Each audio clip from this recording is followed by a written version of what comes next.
But when you really think about it, is there really a blueprint to life? Is there? Like, let's be real. Hello, hi everyone, welcome back to my channel. You already know what I'm about to talk about in this video. If you want to know a little bit more about why I didn't go to college in the first place, I'm going to leave the link to my very first video on why I didn't go to college down in the description box below. If you are interested in what I have to say, or this video already resonates with you, that is your confirmation to subscribe and like, and stick around if you want to see more of me, because chances are I think we're gonna make really good best friends. I also wanted to say in this video, disclaimer, this is just from my personal experience of not going to college. Everyone's story is different. I'm sure you're gonna hear a lot of different things for other people. This is just from my personal experience. Maybe you can relate. Hopefully you can. Something that I have learned not going to college immediately is that people are going to view you very differently, especially the people who you thought were in your corner. You learn quickly who are your true friends, family members, and not only are you already trying to rediscover yourself outside of high school, and you're having a whole identity shift because you're used to going to school, living with your parents, doing so many other of the same thing for such a long time. You're going to be a little bit shocked to see what people have to really say. I mean, I feel like I finally reached a point in my life where I'm just now starting not to care about what people think of me. It's still in practice. And I didn't have this when I first left high school. I didn't have that confidence or mindset. I was a hot mess. When I started honestly answering people's questions about what I was going to do after high school, whether it was just me getting my mental health straight and aligned, the reactions that I got, I was not expecting that at all. I think it was more surprising from who it came from. But then at the end, that's when you are confronted with the lesson of not caring what people think. You're kind of challenged to think outside of the box. I feel like intuitively, even though I've always known that I was probably going to have to create my own job, I still didn't know what it looked like. Still don't. I'm closer. It forces you to really identify what it is that you want for yourself, whether it's lifestyle or, financially, emotionally, mentally. It forced me to really not just go within and align my state, get very specific about what it is that I wanted so that I knew how to get it. In my opinion, whenever you do choose more of a linear route in life, I feel like your imagination is kind of boxed in. You're kind of forced to choose between this or that, and it's not always necessarily because the world just doesn't want you to be multiple things. It's just like, it's gonna take you X amount of years to finish that degree. It's gonna take you X amount of years to do this, and by the time you finish that, you're just gonna wanna do this job. So sometimes it's not always a negative reasoning as to why you can't do it all at once. At the same time, I never resonated with the traditional route anyways, nor the traditional options that were ahead of me. So I was like, okay, well, I'm gonna have to really think about this, and maybe I'm gonna have to create this all on my own. Because I didn't choose the traditional classroom, I had to create my own classroom. I actually love this part about not going to college because I was never a fan of the traditional classroom. And I'm not just talking about, being at a desk, listening to your professor talk or doing that, because I know it's very different. There's online courses, there's different ways of learning now.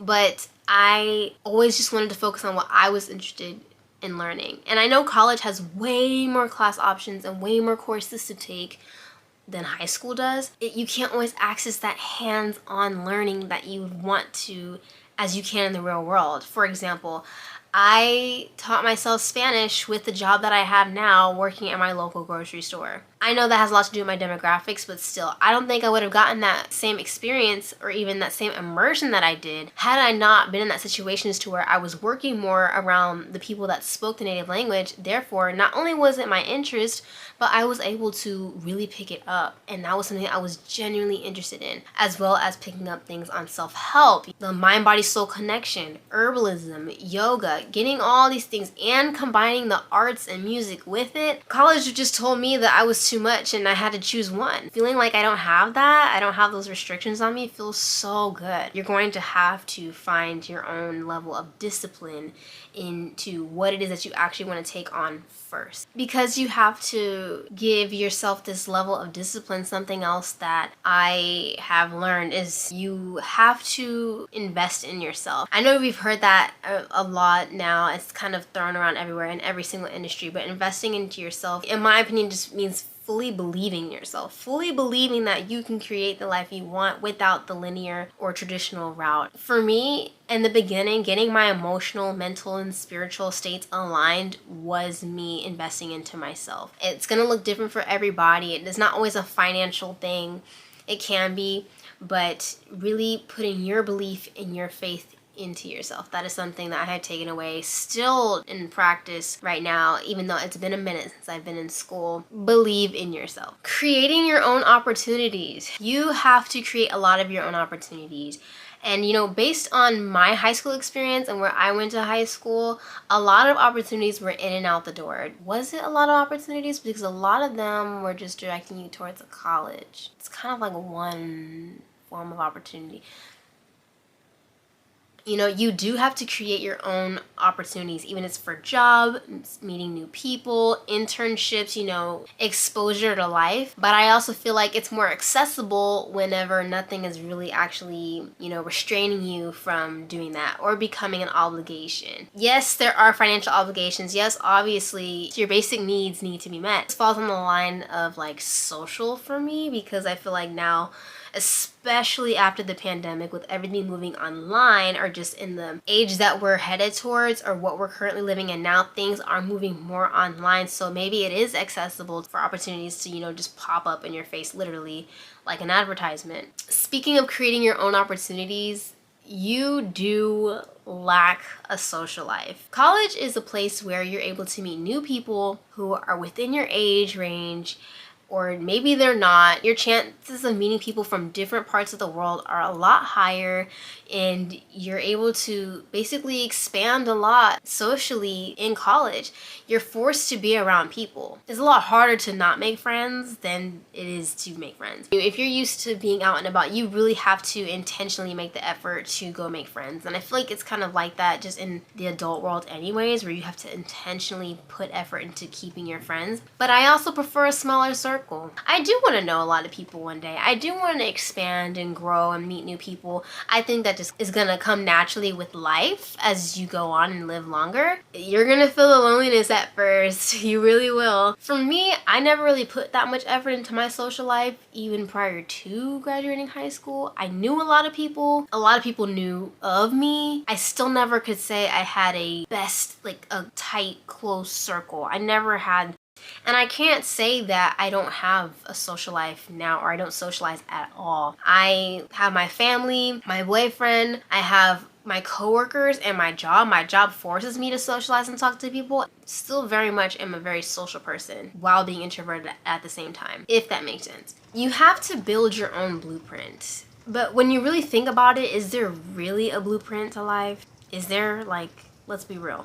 Because of most of the generations who came before us were given limited options, or they were going based on the times that reflected around them, you're gonna have to figure a lot out. I'm still feel very grateful and blessed and fortunate enough, because there's a lot of people who came before me who chose the same path, and it was recorded and documented, not just film wise but in books.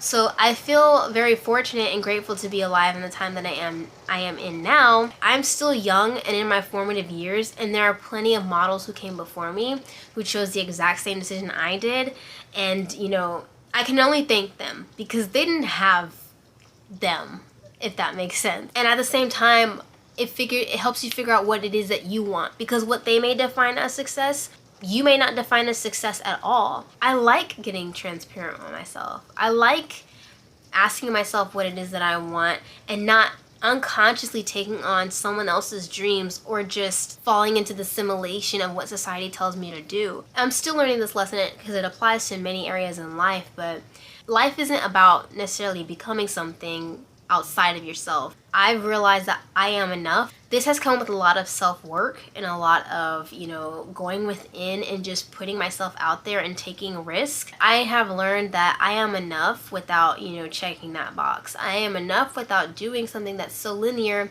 or what everyone else is. Just because I'm not following the status quo does not mean that I am less than or even more than someone else. I'm still very much trying to figure it all out. I'm still learning how to swim, both literally and metaphorically, in these depths of waters that we call life.